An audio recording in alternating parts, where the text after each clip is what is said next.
Salut à tous et bienvenue sur McFly Hardware pour la présentation et le test du boîtier Luminosity de chez Colink. On commence par l'emballage qui est très simple, un schéma sur la face avant et des spécifications techniques sur le côté. Le boîtier est au format moyen tour, il supporte les cartes mères au format ATX, micro ATX et mini ITX. À l'avant on a deux baies 5,25 pouces et un plastique transparent fumé. Sur le côté, on a une grande fenêtre en plexiglas qui laisse entrevoir le grand espace à l'intérieur du boîtier. À l'intérieur, on a un cache alimentation qui viendra cacher les câbles en trou. Sur le top, on a les boutons Start et Reset, les prises casque et micro, 2 USB 2 et un USB 3.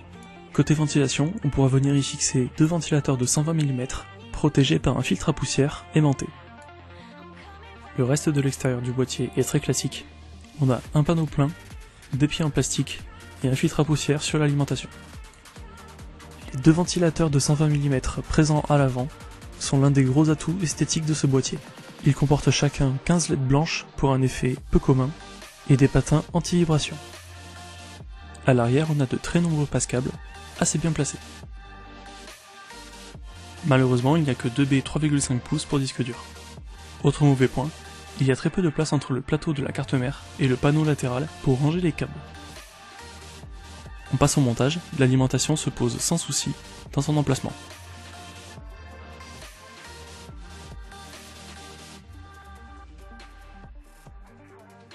L'installation de notre carte mère se fait tout aussi simplement.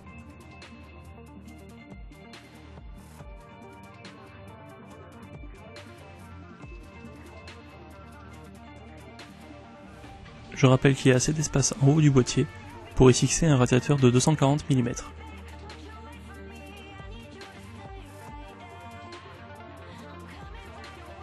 Il y a beaucoup d'espace à l'intérieur du boîtier, aucun problème de compatibilité au niveau de la longueur de la carte graphique. Les deux emplacements pour disques 2,5 pouces se trouvent à côté de la carte mère. Le montage des disques durs est simple, il suffit de mettre 4 vis sur les côtés des disques durs et de les glisser dans leur rack. On procède donc à l'allumage qui se déroule sans accroc.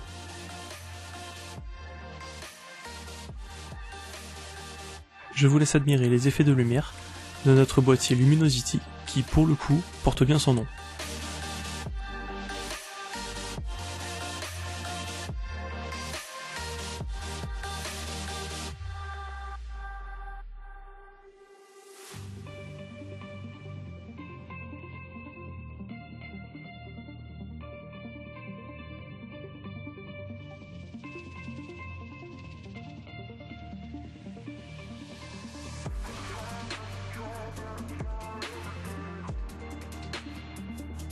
Reste à voir les nuisances sonores et les performances de ventilation.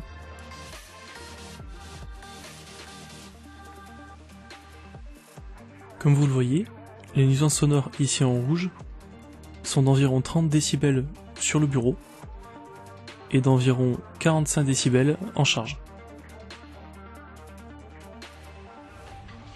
Côté température, celle du boîtier est à environ 42 degrés au repos et environ 61 degrés en charge. Alors dans les points positifs, je mettrai les effets de lumière, l'espace à l'avant du boîtier et le prix qui est d'environ 47 €. Pour les points négatifs, je mettrai les finitions générales et le manque d'espace à l'arrière pour le câble management. Tout ceci lui vaut donc la bonne note de 8 sur 10. Voilà, c'est la fin de cette vidéo, n'hésitez pas à aller sur nos pages Facebook et Twitter, à vous abonner à la chaîne, et à la prochaine tout le monde!